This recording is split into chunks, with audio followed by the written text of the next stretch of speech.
Now it is officially graduation season in the two Virginias, and for many that means summer vacation is right around the corner. Well, if you are planning a staycation in the U.S. or if you're planning to travel abroad, there are some things you may want to think about before you go. Our Clayton McChesney shares expert advice about what you can do now to avoid any bumps in the road. If you're planning a trip this summer, you definitely won't be alone. AAA says they're expecting this year to be an especially busy summer travel season that may even be record-breaking. People are ready to travel. I think it's still some of that that result of coming out of COVID, and that people just really are ready to get back out there and get together with family and friends and make memories. Hitchens says they expect to see an uptick in travel with the unofficial start of summer, Memorial Day, and with other holidays, the 4th of July and Labor Day. She also expects the July through August timeframe to be one of the busiest times. This may create some challenges for those planning on hotel vacancies or car rentals, so plan ahead.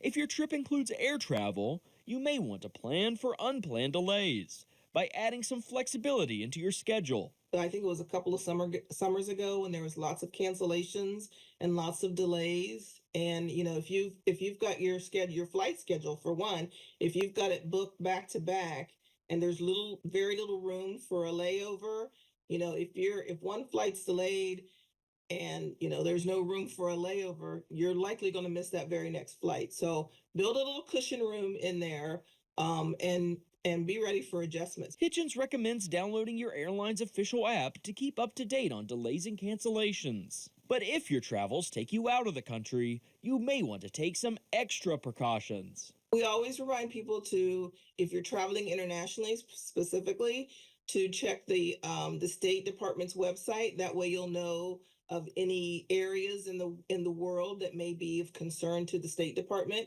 And then we tell people to make sure that you register your travel so that if something does happen in another country, the State Department knows that you're in that country and you can be reached and exported safely. Hitchens also recommends getting the entire vacation group involved in the planning to help make sure everyone has a good time. Here for you in Bluefield, West Virginia, I'm Clayton McChesney, WVVA News.